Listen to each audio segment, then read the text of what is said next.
How's it going, guys? Carolina Caveman here, giving you an update on everything. First, I'm gonna have to be quick about this because I am on break from work. I sold the Cherokee. I had to. I put 100,000 miles on it over 8 years. It had 264,000 total. It was leaking oil. I couldn't keep up with it. It was burning oil probably more than it was leaking. All the control arms were wore out. It was going to cost me more than I wanted to put into it to replace them. If I had a lift, I'd have done it myself, but doing that on jack stands is not a project I was willing to take because, that's kind of sketchy. Well, I sold it to a guy at work for what was going to be 600. Then cylinder number 6 went out. It's always cylinder number 6 on a straight 6. The one at the one closest to the firewall. So he gave me 300 for it and a 24 pack of Yinglings. Good deal, I think. So I got its replacement. The 2017 Jeep Renegade with a 2.4 liter, and this is the Trailhawk. I got the better transfer case. I got the hooks in the front and the rear. I got an extra, almost 1 inch clearance, like 0.9 inches of extra clearance. I love it. So far so good. It's the 2.4, not the turbo. Yeah, this is gonna be my new daily, and it's capable on the gravel roads of this national forest I love going to. Now anyway, onto this.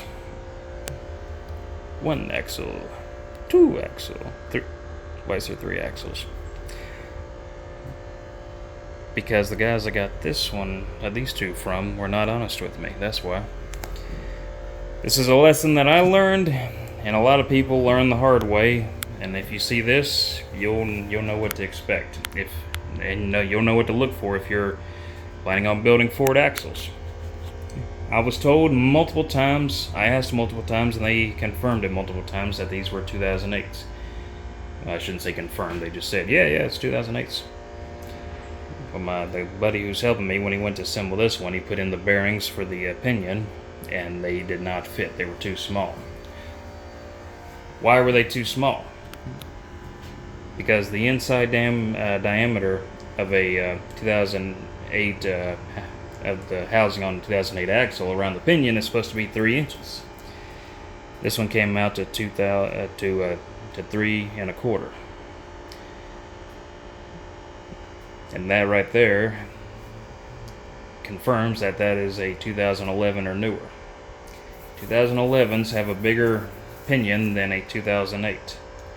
And that's the main difference, other than where numbers are located on the housing. That's the main difference between 2011 and 2008. 2008 has a 3 inch inner diameter around the pinion. Also, I should have known better, because you can see on the 2008 they got the numbers right there. I knew to look for them. I saw them. They weren't on that one. But because I trust people too damn much, I noticed they weren't there, and I was thinking, maybe this, whatever. I trusted them more than I trusted my own judgment. So yeah, that axle's not usable with the parts I have, so I'm gonna sell that housing. This one I got from a guy for like $600. He took it fresh off the truck. All the markings and everything was where it was supposed to be. I later measured the inside of the housing and found it was 3 inches. Of course, I asked him, I said, "Is this definitely 2008?" He's like, "Yeah, the truck's right there." He's like, "Yeah, it was definitely 2008." Okay, so why is this one not finished yet? We started building on it about a month ago. Well, the guy who's helping me, he had to work called him away, and he ain't going to be back until January. But he did a good bit of work on it, but we kept on running into issues. Apparently the splines on the pinion on this one had a high spot, and so the yoke we had did not want to seat onto it. It was completely, he confirmed it was manufacturing. This dude's got way more experience than I have. So yeah, that's just something we're gonna have to address. Can do it easily enough. Dad's a machinist. Other than that, whoever took the gears and everything out of this axle housing, was not gentle with it. They went into a screwdriver and marred up the surface where the shims go when putting the carrier back in. And because of that, some of the marring on the surface would catch the shims, and they'd kind of dig in and tear up when trying to put pressure on them.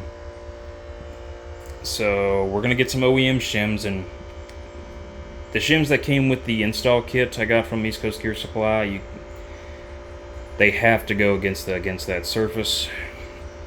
However, if you have OEM shims, you can arrange them a different way, apparently. That's what he told me. I don't fully understand that.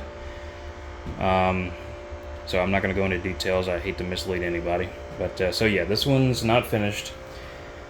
This one's going to have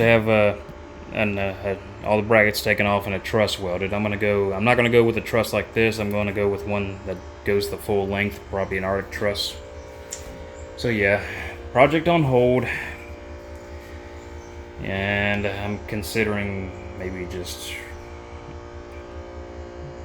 completing them and then just selling them as is, and maybe just getting some built axles later down the road.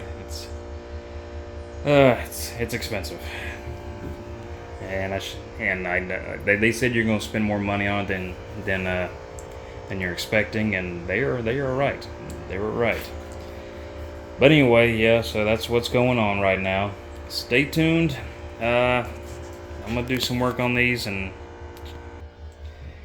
but in the meantime, this weekend, I am going to Pisgah National Forest with the guys. We're going to go exploring. Going to get some good time in the woods with the bros. So yeah, thanks guys. Have a good night. And be mindful of scammers.